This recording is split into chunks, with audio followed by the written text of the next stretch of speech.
Hi friends, నమస్తే. Welcome back to women development society అండి. మన యూట్యూబ్ ఛానల్లో వచ్చేసి ఒక సిస్టర్ కామెంట్ పెట్టారండి. ఏమని అంటే, టైలరింగ్ బేసిక్స్ నుంచి నేర్పించగలరా అని పెట్టారు. ఖచ్చితంగా అండి నేర్పించగలుగుతాం. ఎందుకంటే మనం ఏదైనా ఒకరికి ఉపయోగపడాలనే ఉద్దేశంతోనే ఒక ఎన్జిఓ స్టార్ట్ చేయడం జరిగింది, ఉమెన్ డెవలప్మెంట్ సొసైటీని. అదే పేరుతోనే మనం యూట్యూబ్ ఛానల్ క్రియేట్ చేయడం జరిగింది. కాబట్టి ఖచ్చితంగా చేస్తానండి. సమయం కేటాయించి మరీ చేస్తాను. మీరు కామెంట్ పెట్టినందుకు చాలా థ్యాంక్ యూ. మీకు పెట్టే వీడియో ఎంతోమందికి ఉపయోగపడుతుంది. కాకపోతే ఏంటంటే, స్టార్టింగ్ బేసిక్స్కి వచ్చేసి మనకు ప్రాథమిక కుట్టు పరికరాలండి. ఈ బుక్ వచ్చేసి ఉషాశీల. ఇది చూడండి ఫ్రెండ్స్, ఎందుకంటే ఈ రోజు నుంచే స్టార్ట్ చేస్తాను. మీరు దయచేసి ఏదైనా కావాలనుకుంటే అలాగే కామెంట్స్ పెట్టండి. 99% మీరు అడిగిన కామెంట్కి మేము ఆన్సర్ ఇవ్వడానికి ట్రై చేస్తాము. ఓకే అండి, చూడండి. ఫస్ట్ ఈరోజే స్టార్ట్ అనమాట. మీరు కామెంట్ పెట్టడమే మంచి ముహూర్తం అనుకొని స్టార్ట్ చేస్తున్నాం.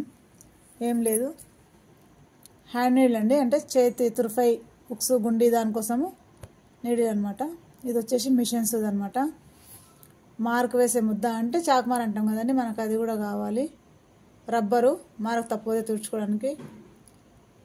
తిమ్మలు అంటారండి, అంటే కుట్టు పనిలో వేలికి వేసుకునే లోహపు తొడుగు మనకు తుర్ఫై చేసేటప్పుడు కుచ్చుకపోకుండా ఉంటుంది కదండి, దానికోసం ఇంతకుముందు కూడా ఒక వీడియోలో చేసాం దాని గురించి మనము. నెక్స్ట్ వచ్చేసి కత్తెర అండి. అందరికీ తెలుసు అనమాట, కత్తెర లేనిది టైలరింగే లేదు. చూడండి ఫ్రెండ్స్. తర్వాత కొలతల టేపు, మెజర్మెంట్, బాడీ మెజర్మెంట్స్ తీసుకుంటాం కదండి, టేప్ అవసరం. కటింగ్ చేసేందుకు టేబుల్ అండి, అంటే టేబుల్ స్టార్టింగ్ వాళ్ళకి లేకపోయినా నేలపైన చేయొచ్చండి, మేము అలా కూడా చేస్తాం. కాకపోతే కటింగ్ టేబుల్ కూడా ఉండాలన్నమాట. మీకు బేసిక్స్ తెలియాలి కాబట్టి చూపించడం జరుగుతుంది. రూలర్ అండి, స్కేల్ కూడా ఖచ్చితంగా అవసరము. ఇక్కడ వచ్చేసి ఫైల్ డ్రాఫ్టింగ్ కోసం చిన్న రూలర్ అండి.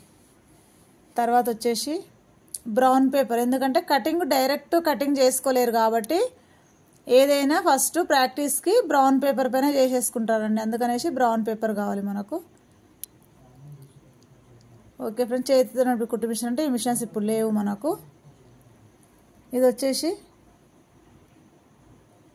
ట్రేసింగ్ చక్రం, పలు రకాల బట్టలు ట్రేస్ చేయడానికంటే గట్టిగా ఇట్లా పెట్టి అదిమి పెట్టి మనం పొడవుగా గీస్తే దానిపైన పడుతుంది అనమాట. ఎల్ షేప్ డ్రాఫ్టింగ్ కోసం అండి. హిప్ కర్వ్ తుంటి ఆకారం కోసం, మనం షేప్ కోసం అండి. ఇది లెగ్ పేపర్ కాలే ఆకారం కోసం, చుడి పైజామాలకు వాటికండి. ఓకే ఫ్రెండ్స్, ఈరోజు నుంచి స్టార్ట్ అనుకున్నాం కదా మనము. ఈరోజు పరికరాలు చూసేయండి ఫస్ట్ వచ్చేసి. నెక్స్ట్ రేపటి క్లాస్లో ఏంటంటే హెమ్మింగ్, ఉక్సు కాజా, గుండి కాజా, chit button, show button, uniform hooks, ఇవన్నీ రేపు 8 ఉంటాయండి. అన్నీ కలిపి రేపటి క్లాస్లో ఆ 8 ఖచ్చితంగా చూపించడానికి ట్రై చేస్తాం ఫ్రెండ్స్. కామెంట్ పెట్టిన వాళ్ళకి మరొక్కసారి థ్యాంక్ యూ అండి. సబ్స్క్రైబ్ చేసుకోండి ఫ్రెండ్స్, మర్చిపోకండి. ఎందుకంటే క్లాసులు రెగ్యులర్గా అప్లోడ్ చేస్తూనే ఉంటాను కాబట్టి ఖచ్చితంగా సబ్స్క్రైబ్ చేసుకోండి friends. Okay friends, thank you.